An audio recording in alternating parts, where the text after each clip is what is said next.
Hello, my name is Callista and welcome back to Trespasser.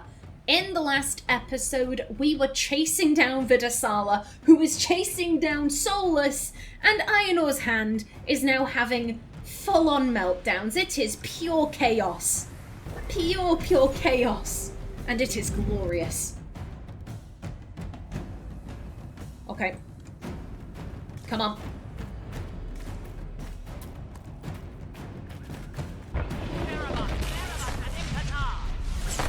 Coming to stop us. Yeah, he is. Everyone's coming to stop us, apparently.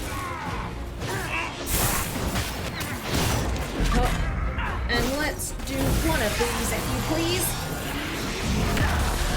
There we go. Keep at it. Spinny spin. Sarah, not Sarah, Cassandra, you use one of them. Now is the time. There we go. And Vivian's heal, just keep it.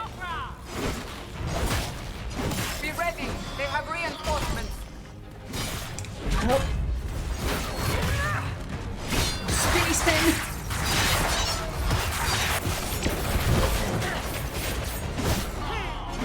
You're down.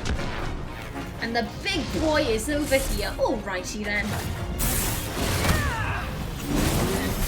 one of these. There we go.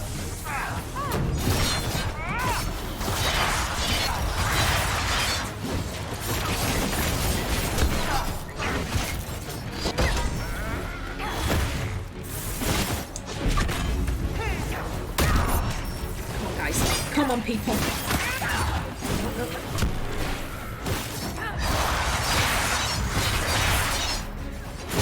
Also, where is my mouse? 1 second, where is my mouse? There is my mouse. Also, Sarath. So this is the one that was writing that note to the elf who is not Talis, who I do not believe to be Felicia Day. Nope, it is some other elf who is Talis. I'm adamant on that. Please let it be back.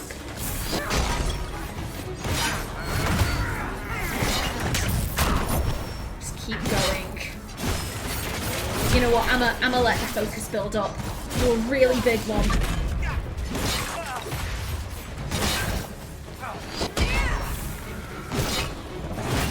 And oh, where are you jumping to? Come on. Oh. Mage has gone mad.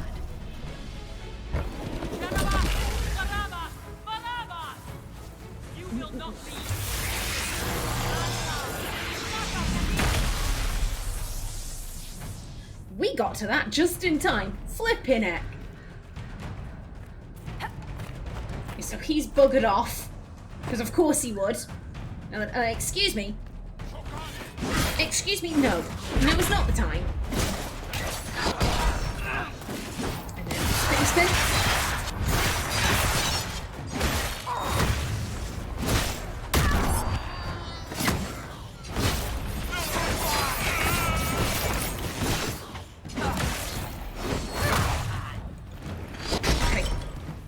Okay. There we go.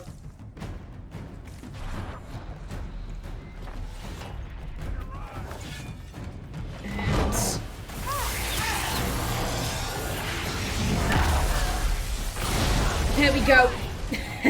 Plenty of damage there. I love what is going on with the colours. I love how everything's gotten a lot more sepia. I love that. I think it's so cool. But only when Sarath is nearby. Yeah, think here. Come on, people. Keep moving forwards. God damn. Right then. Again, please, crowd around me. That's great.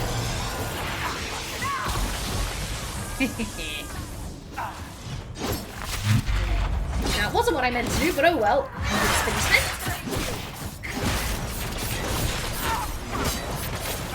Wrap him. Got him.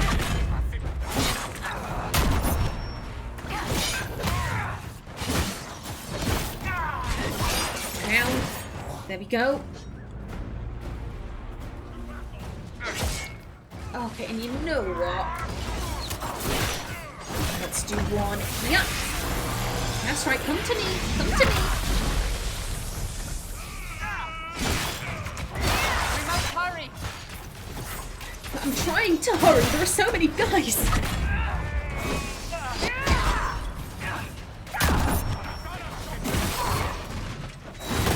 Bap someone. There we go.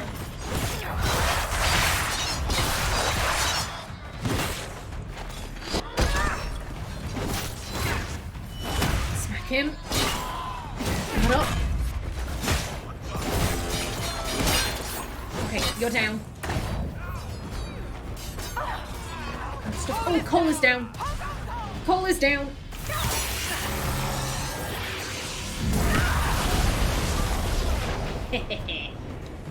Oh, I love it. I love it so much. Back him. Okay, there we go. There we go. Cowl. Cowl, where you at? Cowl, buddy, you're in the floor. Get up. Get up, buddy. Buddy? Okay, I'm just gonna leave you then. Bye. Bye, Cowl. I guess that's where you live now.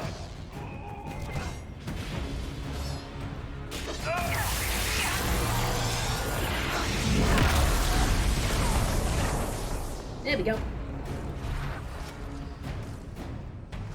Okay, yeah. Cowl, drink up. Cassandra, you drink up.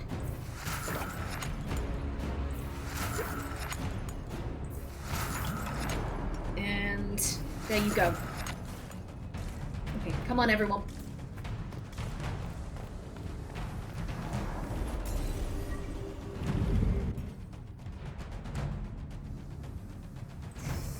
Oh, and look at this. Let Look us finish at this. One You are second. dead, Inquisitor. Your soul is dust. Okay, sure thing. Whatever you say. And off she goes. And there he is.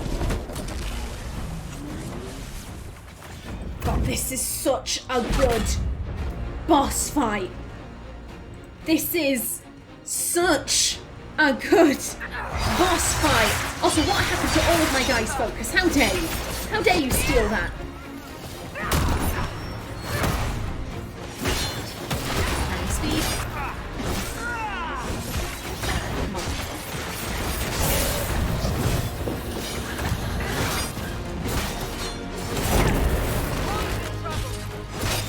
Cowl is fine, madam. Spin.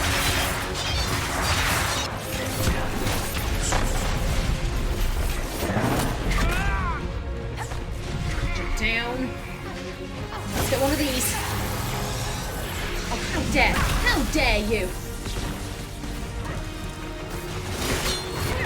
And he's now opening favourites. Look at that. Spin. Okay. Just keep going. Keep going.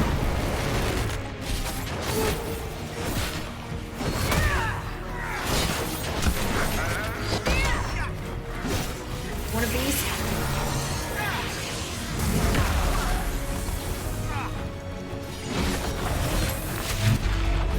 Okay, that wasn't what I meant to do, but oh well. Can we spinny spin?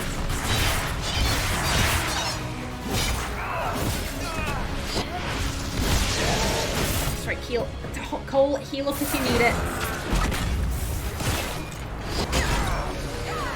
On me.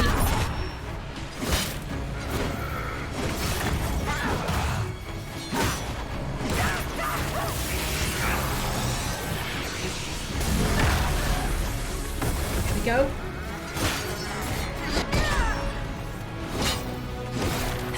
God, one, this fight is actually tough. 2, the music. 3, the colour all draining from the screen.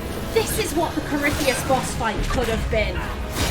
And I just feel so bad that it wasn't. It wasn't anywhere close to as good as this.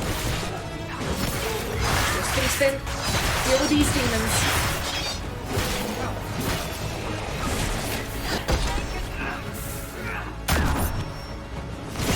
Stun him. Okay, there we go.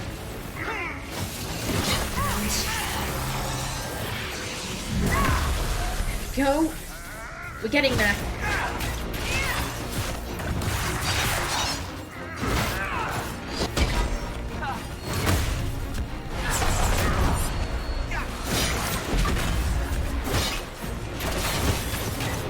Almost. I know, you're stuck, lass.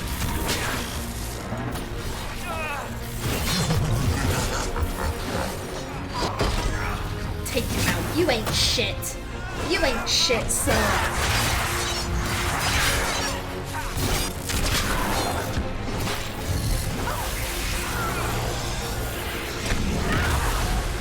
There we go.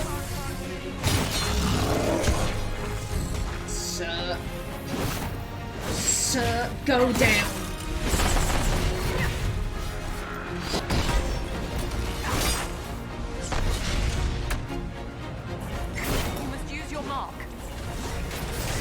In a minute.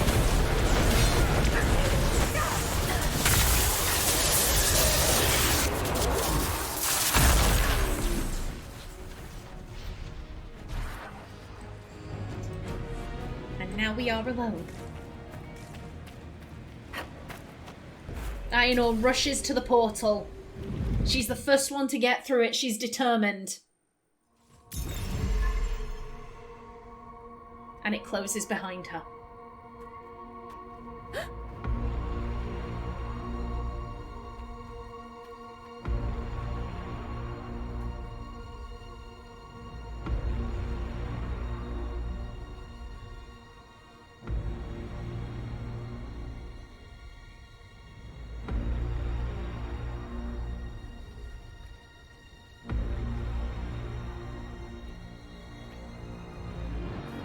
Ebesit kata, etwa ost.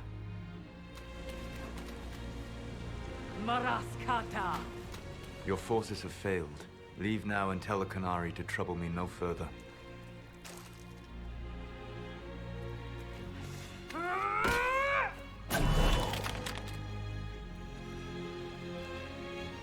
Solas.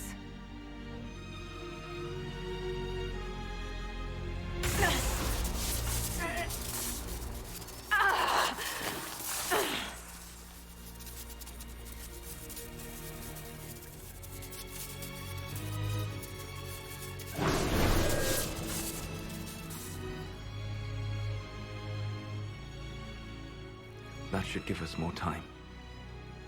I suspect you have questions. Oh. Oh, she does, but she was able to figure them out. The Qunari answered some of those questions. The information I found while traveling through the eluvians answered more. You're Fen'Harel. You're the Dreadwolf. Well done. I was Solas first. Fen'Harel came later. An insult I took as a badge of pride.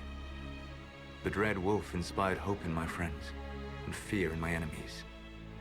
Not unlike Inquisitor, I suppose. And now you know. What is the old Baelish curse? May the Dread Wolf take you? Oh.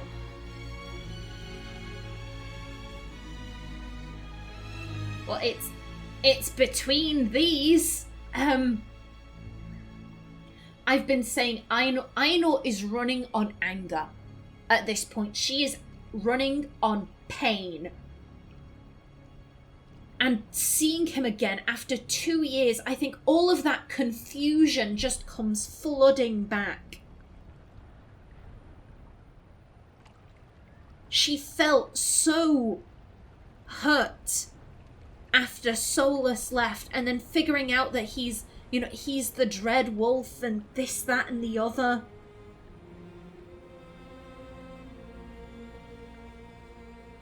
She was heartbroken after he left. Not in a I'm never gonna love again, But, you know, she was upset when he dumped her and he promised her answers, and then he disappeared without a trace. He never even said goodbye, and, you know, she was hurt.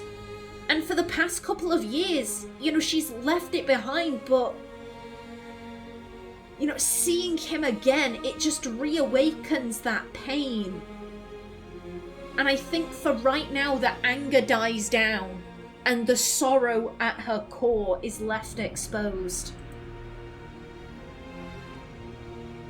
And so he did. I did not. I would not lay with you under false pretenses. But you lied to me. I loved you. Did you really think I wouldn't have understood? Ir Abelas, Fanan. Tell Abelas.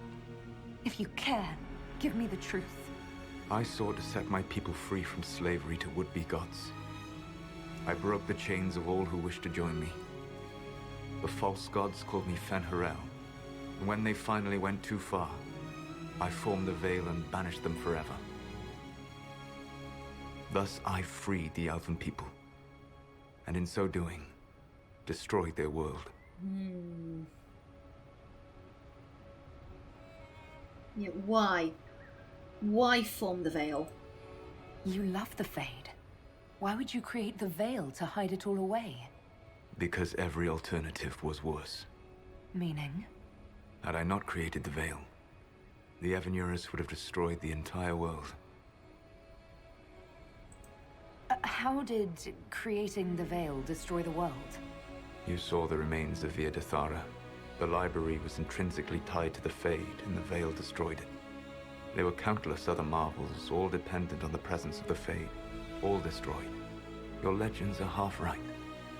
We were immortal. It was not the arrival of humans that caused us to begin aging.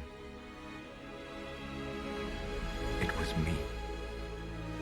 The Veil took everything from the elves, even themselves. You banished the false gods. You didn't kill them. You met Mythol, did you not?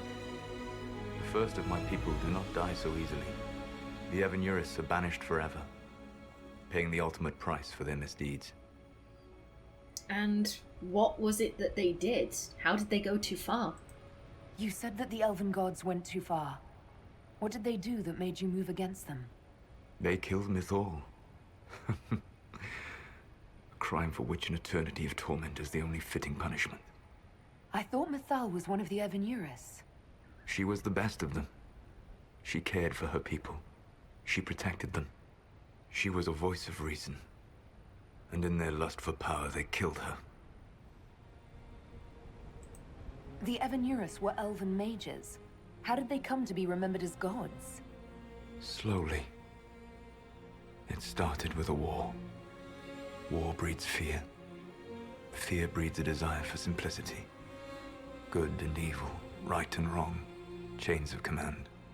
After the war ended, generals became respected elders, then kings, finally gods. The Aenor. And what happens next? That's the past. What about the future? I lay in dark and dreaming sleep while countless wars and ages passed. I woke still weak a year before I joined you. My people fell for what I did to strike the Aenor down. But still, some hope remains for restoration. I will save the elven people, even if it means this world must die. Why is that necessary? I'll stop you. Don't make me fight you. I agree with your goal, so I believe you get this. I don't know if you're playing an elven Inquisitor or if it's that your Inquisitor romanced Solas, but not every Inquisitor will get this. Now, does Aenor agree with Solas's goal? Fuck no! Fuck no! She'd rather die alone. Yeah, no. Absolutely not. She does not in any way, shape, or form agree with this. This is madness in her mind. Madness and complete lunacy. Why is any of that necessary? Why does this world have to die for the elves to return? A good question, but not one I will answer. You have always shown a thoughtfulness I respected. It would be too easy to tell you too much. I am not Corypheus. I take no joy in this. But the return of my people means the end of yours. It is my fight. You should be more concerned about the Inquisition. Your Inquisition. In stopping the Dragon's Breath, you have prevented an invasion by Qunari forces. With luck, they will return their focus to Tevinter. That should give you a few years of relative peace. You call it my Inquisition, but is it really? The Qunari said the Inquisition was unknowingly working for agents of Fen'Harel. I gave no orders. You led us to Skyhold. Corypheus should have died unlocking my orb. When he survived, my plans were thrown into chaos. When you survived, I saw the Inquisition as the best hope this world had of stopping him. And you needed a home. Hence, Skyhold. You gave your orb to Corypheus? Not directly. My agents allowed the Venatori to locate it. The orb had built up magical energy while I lay unconscious for millennia. I was not powerful enough to open it. The plan was for Corypheus to unlock it, and for the resulting explosion to kill him. Then I would claim the orb. I did not foresee a Tevinter Magister having learned the secret of effective immortality. So here's the thing. I'm not defending Solas's plan or out like that. I'm not defending what Solas intends to do. However, I've seen multiple people be like, oh, Solas is so dumb. His plans never work. He always ends up destroying shit. Like, oh, he's so stupid. I can't believe he didn't foresee that Corypheus was immortal. I'm like, did you? Did you guess from Dragon Age 2 that Corypheus was immortal?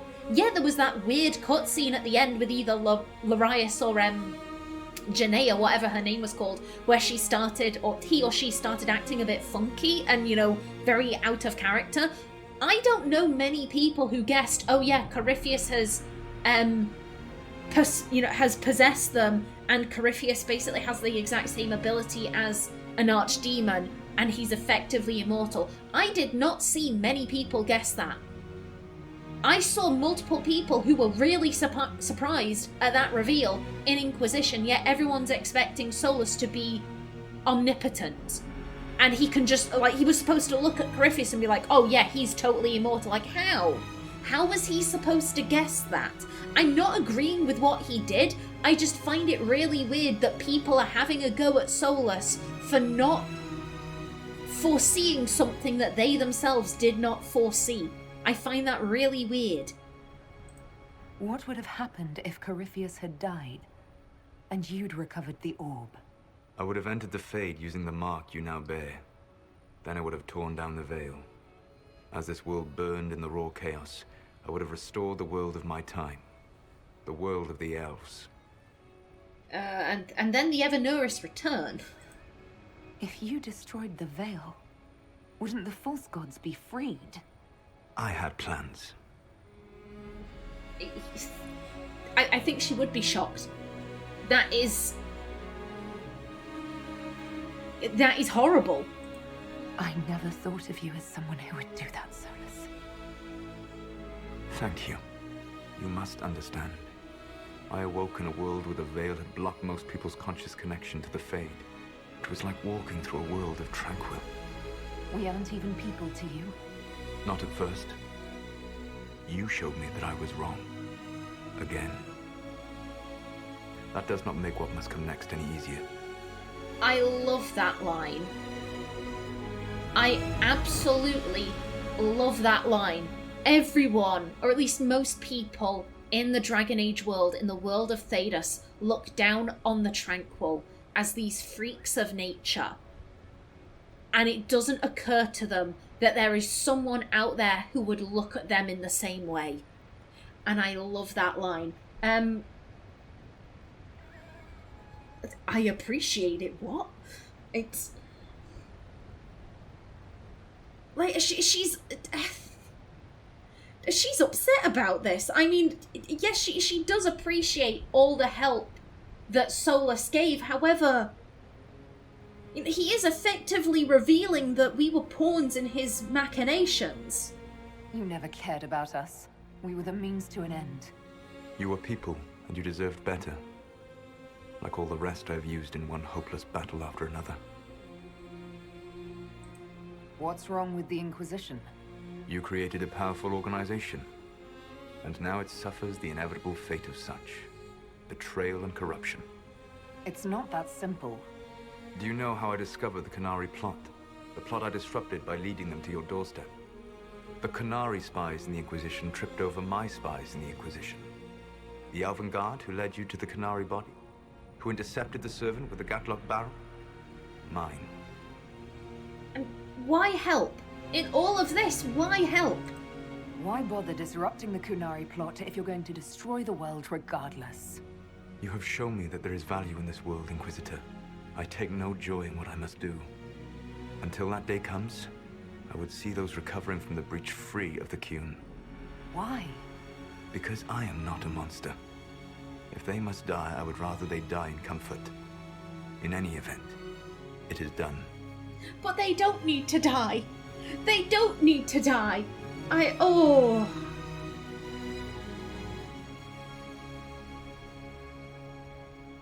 Here's the thing, I've got to be honest, I'm not inclined to go with this because I remember how this comes out, and it's really like, oh, you got me into this mess. You forced the Qunari's hands, and it's just odd because here's the thing, if Solas hadn't have intervened, then the Qunari would have gone ahead with their plan, and everyone would have died in multiple noble houses across the globe, across Thedas.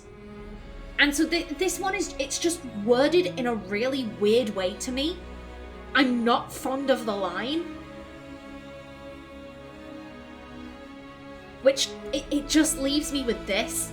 I remember this line, it sounds like something Aenor would say. This one really doesn't. It doesn't feel like Aenor to me. To be honest, I think she's just confused. She's upset. She's angry. She's seeing... Because I do think she loves Solas, in a way.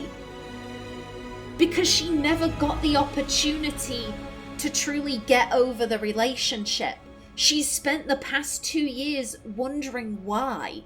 She never got closure. That door never fully closed. It was ajar. And now that she's seen him again, and they still have that bond, that connection, the door's been opened, so all of those old feelings are kind of flooding back in and, muddying her thoughts.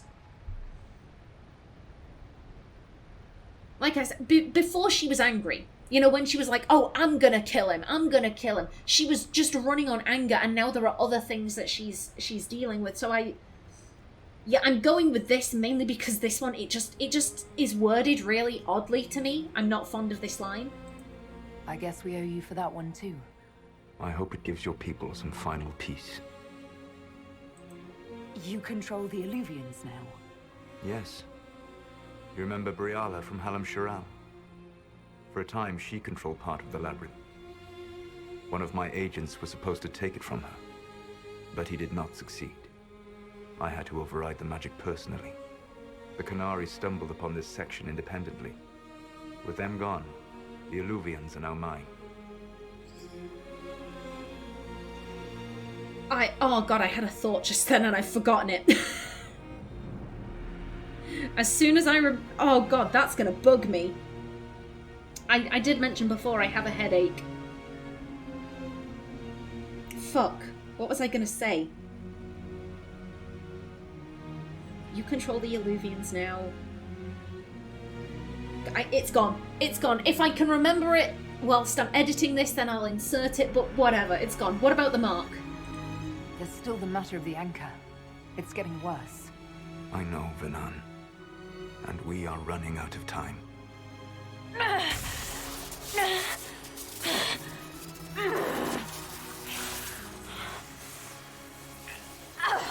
The mark will eventually kill you. Drawing you here gave me the chance to save you. At least for now.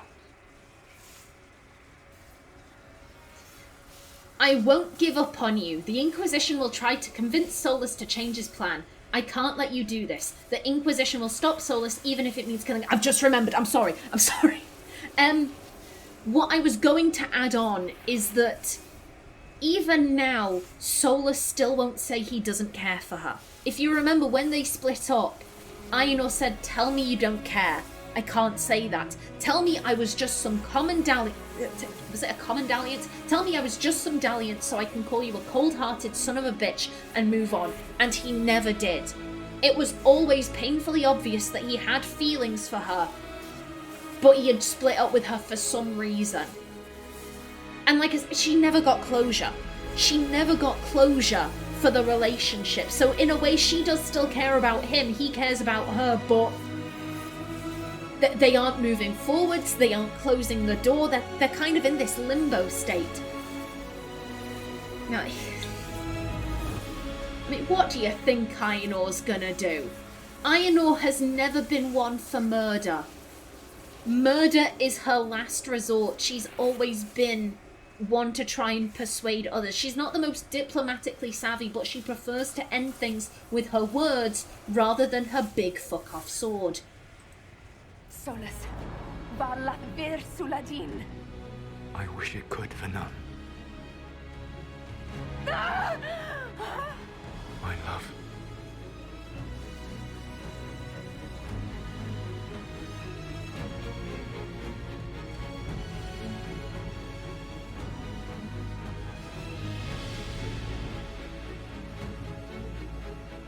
I will never forget you.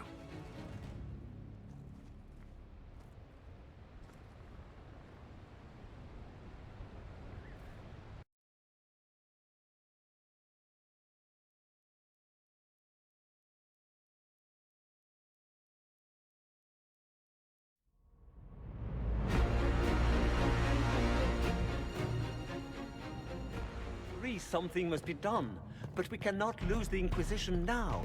We stand on the brink of war with the Qunari. Yes, because this Solas provoked them in the first place. The Inquisition did not cause this threat. We informed the Summit of the danger. The danger posed by Qunari spies inside your organization. Without our organization, you would not be allowed to complain. No one has forgotten what you have done. But Corypheus is 2 years dead. If the Inquisition is to continue, it must do so as a legitimate organization, not a glorified mercenary band. Inquisitor. That is not a glitch. She has lost her arm. Oh, I like that. I like that. I'm kind of gonna pause here because I have a lot to say. I'm not just gonna go straight into, you know, what Aenor is gonna do. The arm is kind of why I like the fact that Aenor is a two-handed warrior. Because I've seen a lot of people say that, like, oh, my Inquisitor was a mage, or my Inquisitor used a dagger. You can still use a dagger, even if you're missing the other hand. So it makes no sense why my Inquisitor won't be the main character in Dreadwolf, because ages ago, BioWare confirmed that Dragon Age is the franchise that has a different protagonist for each game.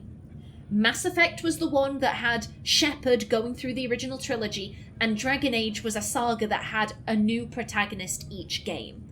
And I think a lot of people came into Inquisition after having played the Mass Effect trilogy, and thus they kind of expected the Inquisitor to be the protagonist of Dreadwolf.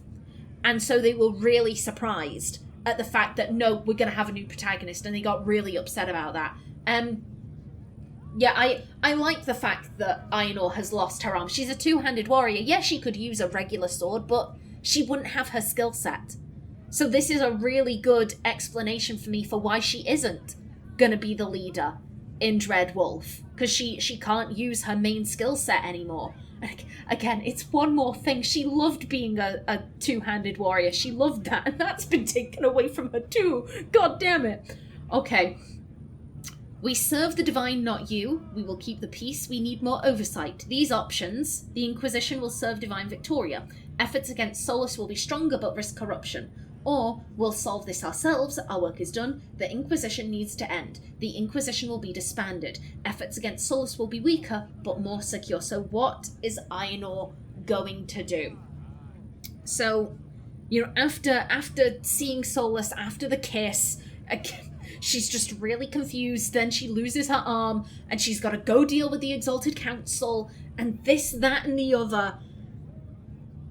And the confusion dies down. The confusion dies down to leave one other emotion. I'm going to pause right there. It's at this moment that Aenor's song comes into effect.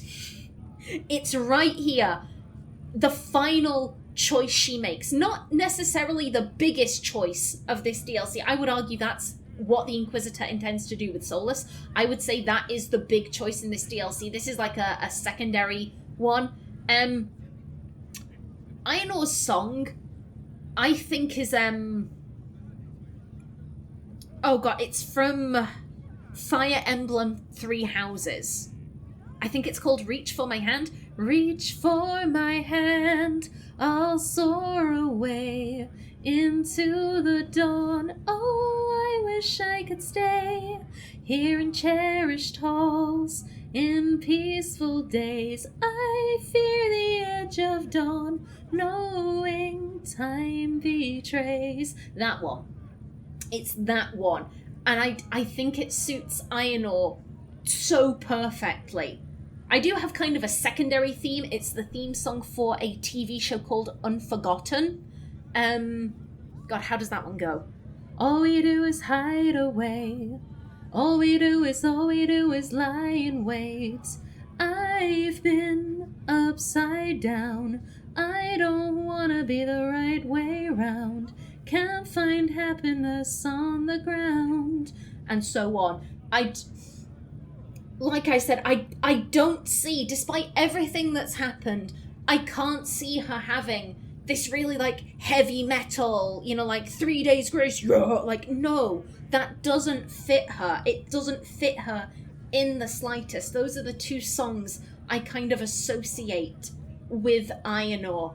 And it sounds weird that it's this moment that I kind of attribute a song to her. But it's because this is the moment where she takes everything into her own hands. Up until now, Aenor has kind of been battered about by the wind. She's just been blown wherever things take her. You know, everything has kind of just fallen upon her, becoming the Inquisitor. You know, having to get involved with Empress Celine and having to get involved with the mages and this, that, and the other. It doesn't really feel, at least not to her, like any of those decisions were really her own. It kind of feels to her like those were decisions that she was forced to make. Yes, she had some wriggle room, like, okay, how do we deal with the mages? How do we deal with the Grey Wardens? How do we deal with Celine? But those were all things she was forced to do. She had no choice in whether she went to them. And this, for her, it feels like this is the first choice she's been able to make in 2 years. And she's had this realization of, you know what, I do have power here. I do have power. I am the Inquisitor. Why am I listening to Josephine? Why am I listening to Cullen? All of these people listen to me. I will be damned if my voice doesn't count now. And her grandfather's words echo in her ears. Be selfish. I wouldn't think any less of you. Be selfish. Go for it, lass. But what if I say something wrong? Ah, fuck them. Fuck them. They've used you. Fuck them. And that is exactly what Aenor is going to do. Fuck them. You all know what this is? A writ from Divine Justinia authorizing the formation of the Inquisition.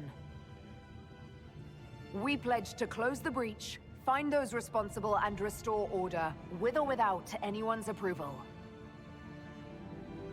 It wasn't a formally authorized treaty that saved Ferelden's people. It wasn't careful diplomacy that ended your inane civil war. It was never about the organization. It was about people doing what was necessary. Now, if you'll excuse me, I have a world to save. Again. Effective immediately, the Inquisition is disbanded.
In short order, the Inquisition was disbanded.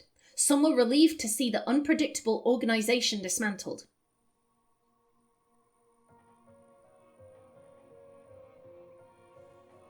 Others preferred to remember the Inquisition's good works and the many lives it had saved.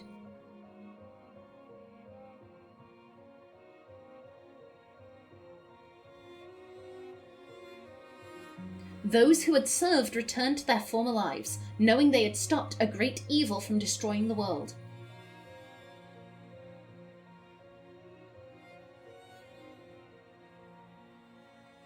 And hoping that the peace for which they had fought remained once the Inquisition was gone.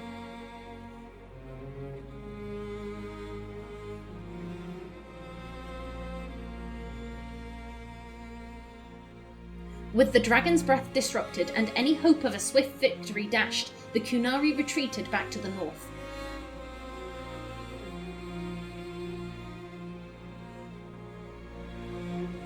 Few knew what debates were waged in Parvolan, but not long after the Exalted Council, the Qunari launched new attacks against Tevinter.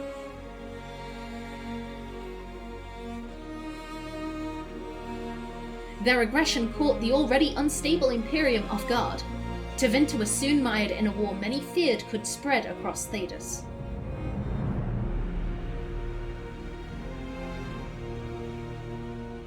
The Exalted Council remained intact, advising Divine Victoria on important matters. Cassandra served for several years.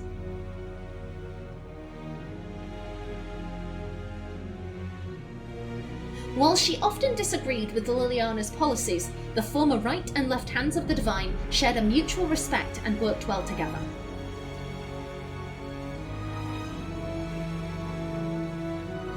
Cassandra also spent time in the Hunterhorn Mountains north of Olay, where she worked to rebuild the Seekers.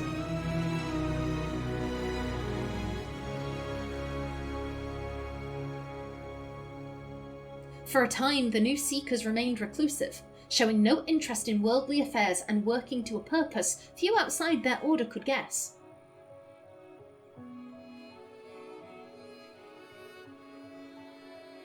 The end of the Inquisition, as it had been, sent shockwaves through the College of Enchanters. Madame de Fer ably played on the mage's fears. Her followers united to build a new circle, with Vivienne as its Grand Enchanter, in direct competition with the college.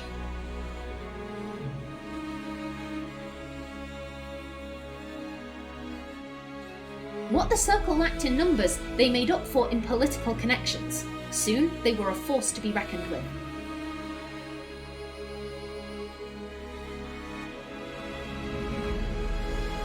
The two institutions settled into an uneasy coexistence across the south, vying for power.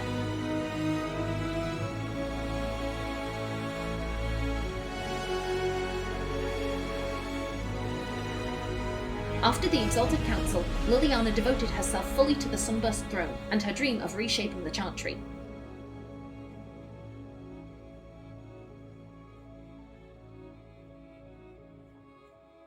Within a year, she removed restrictions surrounding Chantry priesthood, allowing men and women of all races to be initiated and ordained. This decree was followed swiftly by her decision to return the Canticle of Shartan to the canonical chant, a move that divided Andrastians deeply.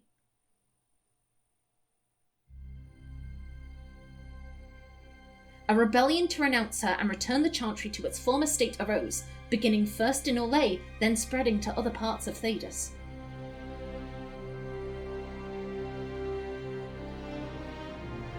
Divine Victoria was resolute, holding her ground even after several unsuccessful attempts on her life.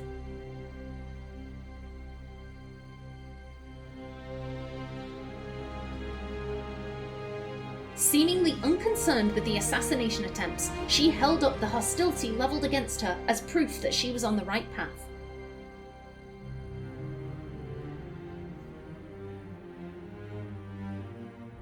With the Inquisition disbanded, Sarah returned to the singular and plural role of Red Jenny.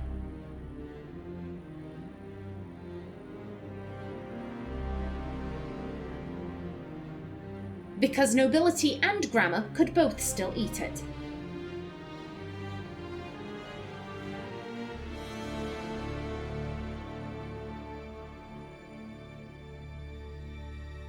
Many noted how Sarah's methods had changed after seeing the Inquisitor stand for everyone.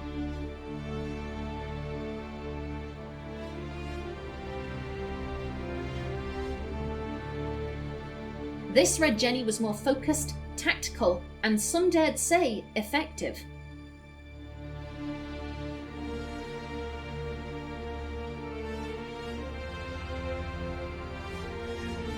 She and her network could also be counted on to act in the interests of the supposedly retired Inquisitor.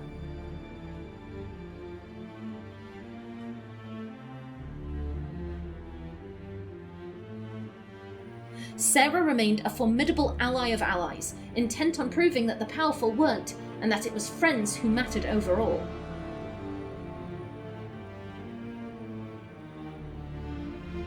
With frequent visits to her widow, of course.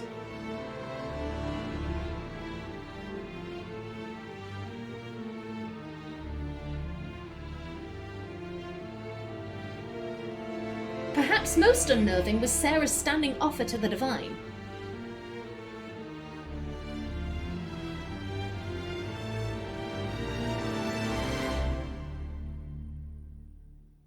When the knobs piss about with your left hand or right, call on Red Jenny to give him 2 fingers.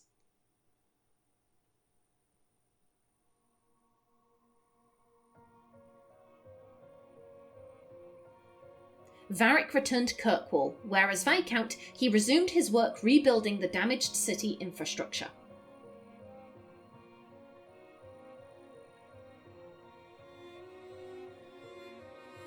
Under his rule, the city-state finally resumed its place as the major trade hub of the Free Marches.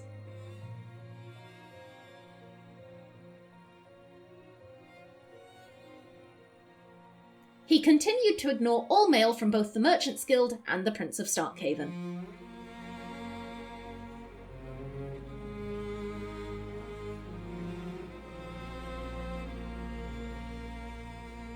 With the Inquisition disbanded, the Bull's chargers returned to taking jobs throughout Orlais and Ferelden.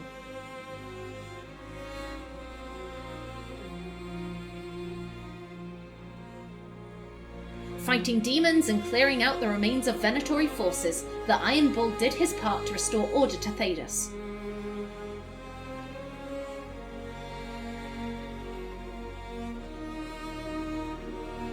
After the Inquisition disbanded, Cullen retired from active service.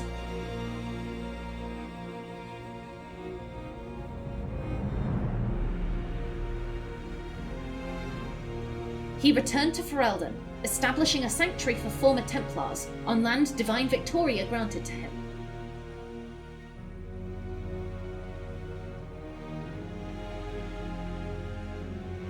With his help, many Templars shed their lyrium addiction, and those whose minds were too far gone spent their last days in comfort.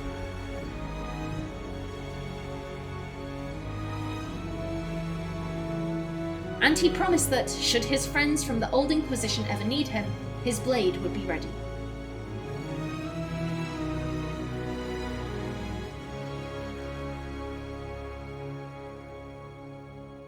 Dorian returned to Devinter to take his father's place in the Magisterium.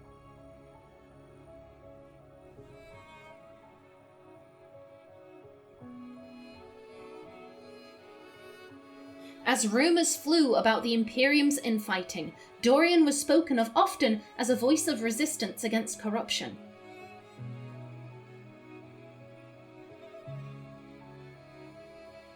Along with Magister Maevaris Talani, he formed a group called the Lucerni to restore and redeem Tevinter, a fight many thought hopeless.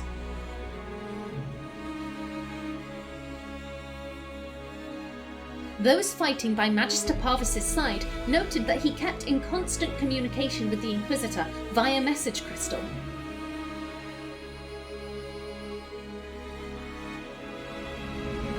Whether for vital information or for moral support, these talks seemed to give Dorian the strength to continue his fight.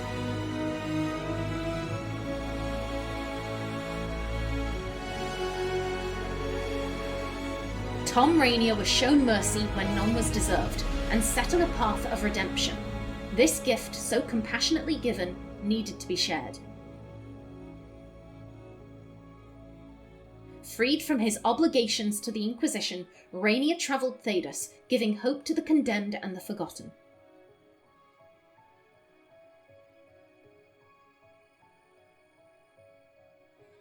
In the deepest prisons and pits of Thedas, he found, if not goodness itself, its potential.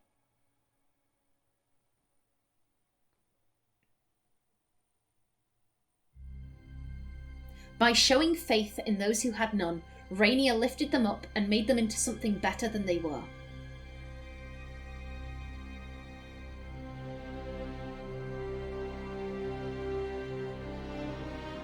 With the Inquisition disbanded, Josephine made her farewells and returned to Antiva and her family.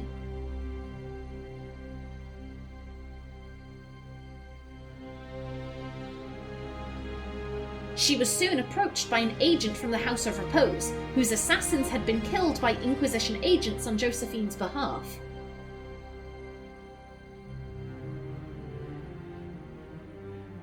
Far from being offended, the House of Repose was inquiring as to whether Josephine might have need of their services.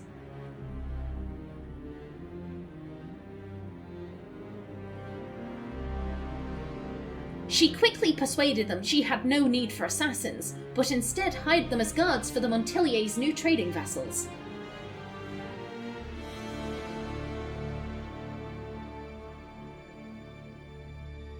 Rivani pirates looking to rekindle an ancient feud soon learned that the Montilier's ships were not lightly boarded, and her house prospered greatly. Cowl returned to the Fade, saying that there was more pain coming, and that he knew where compassion would be most needed.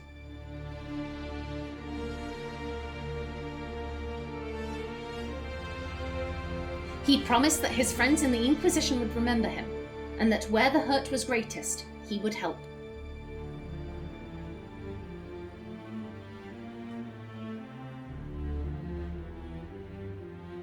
After the events at the Winter Palace, elves left the Inquisition under mysterious circumstances, as did elven servants across Thedas.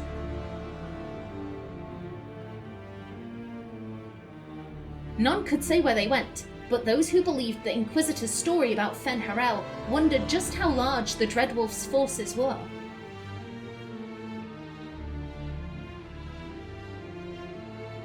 And what the ancient elven rebel had planned.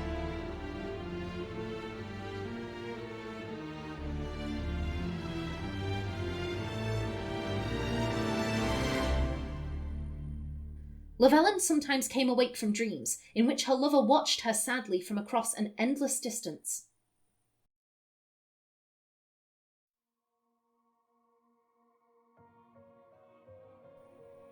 If they were more than simple dreams, she could not say, for every time she reached for him, he vanished into nothing.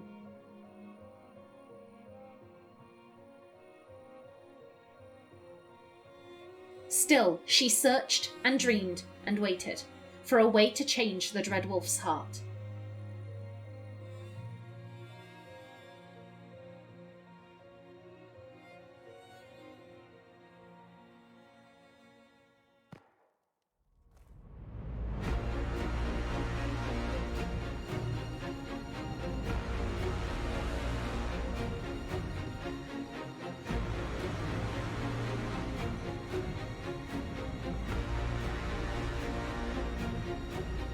My agents have found nothing. With the eluvians, he could be anywhere. With the Inquisition officially disbanded, we have no army, no formal alliances. We have what we truly need. We will need to be careful. Solas knows everything about us. Who we are, how we work, our strengths and weaknesses. Then we find people he doesn't know. We will save our friend from himself. If we can.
What is this? A new book? All this shit is weird. Oh, Varric, that is a terrible title. What are you even thinking?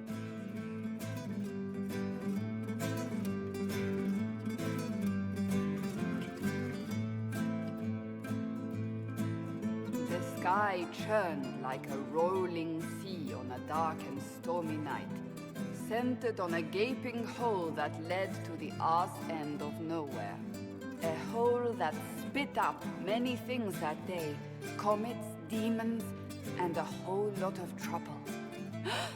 It's about the Inquisition.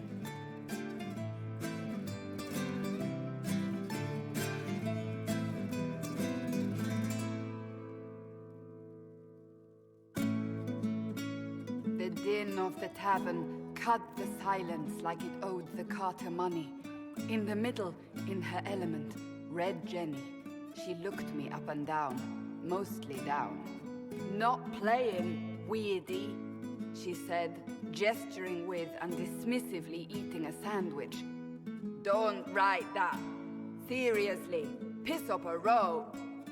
Sarah made the subtext text, which suited me fine.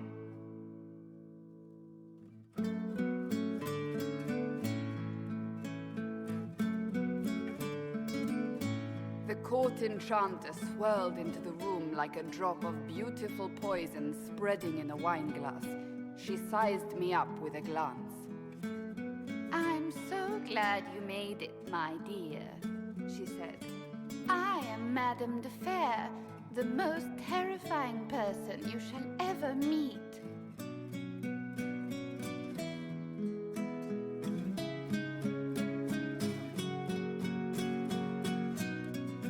Liliane enfolded Alphonse in an embrace as warm as a serpent's kiss.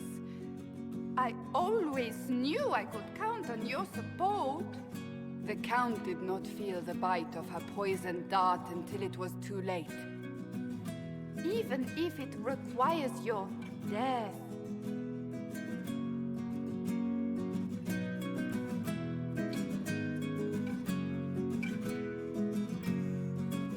Drops of rain glistened on the griffin medallion grasped tightly in Blackwall's hand.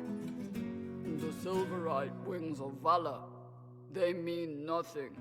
He flung the medal to the cold and uncaring ground. You don't know what I've done. You don't know me. So romantic.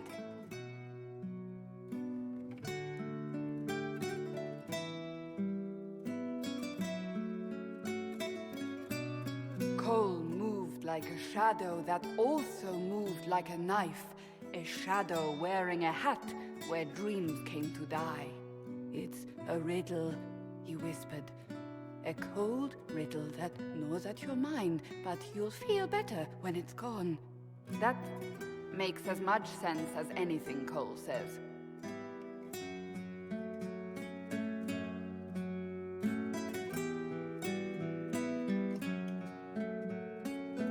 Place your herald above the law, ambassador. Whose law, my lady? Josephine's eyes glittered like angry opals. The law destroyed by rebellion, by civil war, by poor fiscal management. We are the law.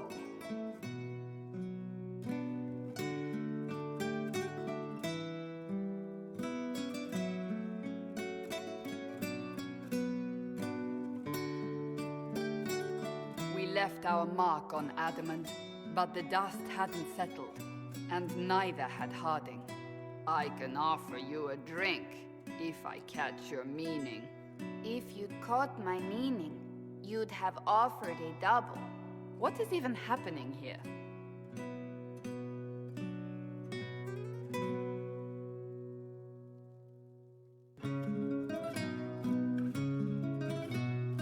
Iron Bull was a great slab of muscle with horns that could hang a tapestry. One eye scanned for threats, while the other hid behind an eye patch like a chantry sister's old sins. Come on, he barked, not looking back as he entered. The dancer with the great rack comes on in 5. That is spot on, actually.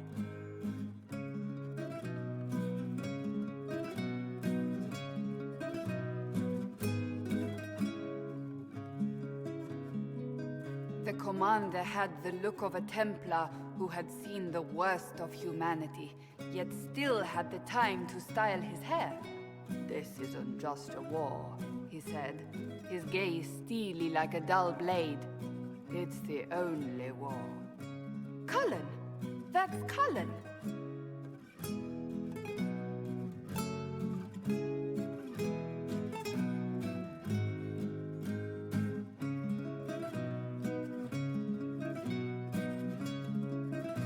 The mage wore a class of handsome sneer cultivated by 1,000 years of Tevinter elitism.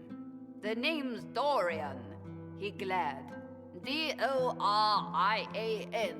Spell it right, you marble-headed lump, or it's toad time.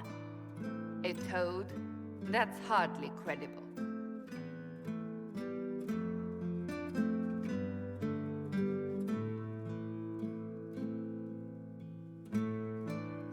The bold elf spun, mage staff crackling like the city after a good man's murder. "You're crazy!" the Red Templar cried in terror. Moonlight glinted off ears like the knives you never see coming. Better to fade out than burn away. Ugh, Varric.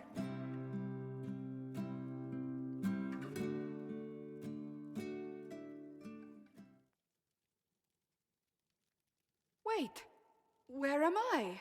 I don't... Oh, here it is. The Seeker clutched at my vest, her tears as desperate as they were pitiful.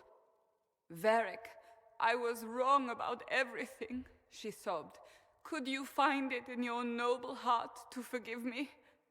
That dwarf, he put me in the book!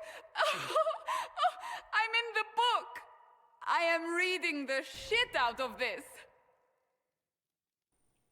To all of you who played Dragon Age Inquisition, who laughed, cried, and reached out on social media, who made fan art and comics and cosplay and jokes, thank you. Dragon Age Inquisition was a labour of love. Without you, it would never have been possible. Your support and your passion touched us deeply. We hope that, in some small way, this game touched you as well. Bear your blade and raise it high. The Dragon Age team. So, there we are. That was the end of Trespasser and the end of the Dragon Age franchise. So far, at least. It feels so strange saying that. So strange. I have been playing Dragon Age on my channel since it launched. That's almost 3 years ago. And it feels so weird that I won't have another Dragon Age Let's Play on the channel until Dreadwolf comes out. Now then, I have written down a little list of things I want to go over just to make sure I stay on topic. So, what are my thoughts on Trespasser? It is, hands down, my favourite DLC for Inquisition. I think it's actually my favourite DLC in the entire franchise, followed very closely by Witch Hunt. I think it clearly shows that Trespasser was a labour of love. The story is great, there are some amazing lines, and the voice acting is on point. Especially Cassandra. Her banter during the credits really stands out. Her voice actress is so talented. She was having to do a character with an accent, mimicking other accents. That really was some phenomenal voice acting. I like that Tegan makes a reappearance. I hope they do more of that in Dreadwolf. I'd love to see more characters from Origins or Dragon Age 2 make a comeback. Now, I know a lot of people have issues with Tegan in Trespasser. Personally, I'm annoyed that he didn't get his own model. If they could create a model for Aenor, who is only in the game for a couple of minutes if you do a specific quest, then they could have absolutely created one for Tegan too. But as for his behaviour, to be honest, I don't see any difference between how he acted in Origins and how he acted in Trespasser. I really don't understand the people who are saying he has a totally different personality now. Yes, he was very nice in Origins and he was very aggressive in Trespasser, but just ask yourselves why he was nice in Origins. Was it because he's naturally like that, or was it because he wanted a favour from the Warden? Think about it. What does Tegan actually do in Origins? He lies and manipulates. He outright admits to it too. When the Warden asks him about why he didn't tell them about the secret tunnel, he says, well, I knew you'd prioritise Eamon over the townsfolk, so I purposefully kept it from you so that you'd have to help me. Now, I'm not saying that Tegan didn't have a good reason for lying, or that he was being an arsehole by manipulating the Warden. I think what Tegan did was perfectly understandable, and to be honest, I think it was the good thing to do. But he still lied. And for why he was so nice, think about his circumstances. He's dealing with a militia that is anxious and doesn't have any arms or armour because the blacksmith is refusing to work. There are seasoned warriors who are refusing to help, the knights are arguing with the priests and bumming everyone out, and then who does he see coming over the horizon? Someone with weapons on their back, and there's a group of combatants with them, and they're claiming to be a Grey Warden, which is an order of mighty warriors, and potentially they're with his sort of nephew, who can vouch for their good character. It behooves Tegan to be as friendly and charming as possible. But in the situation with the Inquisitor, he has no reason to behave that way. He doesn't need a favour, and the Inquisition has effectively stolen Ferelden land. They've had 2 years to leave Caer Bronach, and they've made no sign of leaving. The Inquisition is quite frankly taking the piss there. Of course Tegan was going to be hostile. Tegan being hostile doesn't mean he can't be charming, just like him being charming didn't mean he couldn't be hostile. And I think a lot of people forget that. Also, this DLC really highlights how screwed over Corypheus was. The colour sapping away during the fight with Sorath was such a cool touch. Could you imagine if they had done something similar for the Corypheus boss fight? All of the colour draining away until all that was left was the harsh red of his orb and the bright green of the Inquisitor's hand. That would have been amazing. He deserved so much better. He did not get what he deserved during the main game. I just feel badly for the guy. Now, I've spoken about my other Inquisitors all throughout this LP, so I figure I should quickly go over what they do in this DLC. To be honest, only one of my Inquisitors vows to fight Solas. That would be my Kadash, Shale. She's the only one of my Inquisitors who likes to use violence to solve her problems, so it really kind of only made sense for her to go with that option. Shale goes into the Exalted Council saying that she's not giving up her Inquisition. She says she'll fight Solas, and then she tells the Council to suck a fat one and makes the Inquisition into Divine Victoria's Honour Guard. My Trevelyan, Lyra, she believes that the Inquisition should be disbanded. She vows to change Solas's mind, and then she graciously steps down as Inquisitor and disbands the organisation.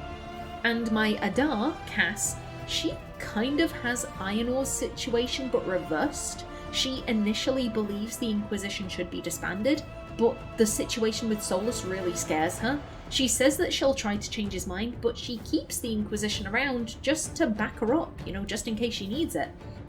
And that leads us on to Aenor. It has been my absolute pleasure sharing Aenor's story. I really love this character. I think because I see a lot of myself in her, we both have a tendency of prioritising other people's wants and needs, and our own mental health suffers as a consequence. So it's very satisfying seeing her stand up for herself at the end there. And so Aenor leaves the Inquisition behind. She's still leading efforts against Solas, but now she's doing it her way. She is properly in charge this time, and she won't allow herself to feel like she isn't being heard. She is going into Dreadwolf with her head held high. And speaking of Dreadwolf, I'd just like to say that I will not be playing it as soon as it comes out. I probably won't even be playing it within a year of it coming out, to be honest. The Dragon Age series, it's very special to me. It holds a very dear place in my heart, and I'm not willing to share my blind experience of it. There are plenty of games I'm more than happy to share that first experience, but not a Dragon Age game. I also want to make sure that any character I create fits within the game. I always give my characters backstories, and I'd hate to create something that is contradicted halfway through the game. So I probably won't bring Dreadwolf onto my channel until the final DLC has been released, and there's been at least one bug patch, so it will be quite a while before we return to the world of Thedas on my channel. But there are new worlds we can venture to. On Monday, I'll be getting started on a blind Let's Play of Mass Effect Legendary Edition. I'm very excited to see the other BioWare classic and introduce you to Naomi Shepard. I hope you like her as much as I do. But now I feel like I'm rambling a bit. I do hate goodbyes, but it is time. It's time to say goodbye to Aenor and the Dragon Age franchise, for the time being at least. So, please remember to like if you enjoyed, leave a comment below, and if you wanted to subscribe, it would be very much appreciated. I've been Callista. Thanks for watching, and see you in the next episode.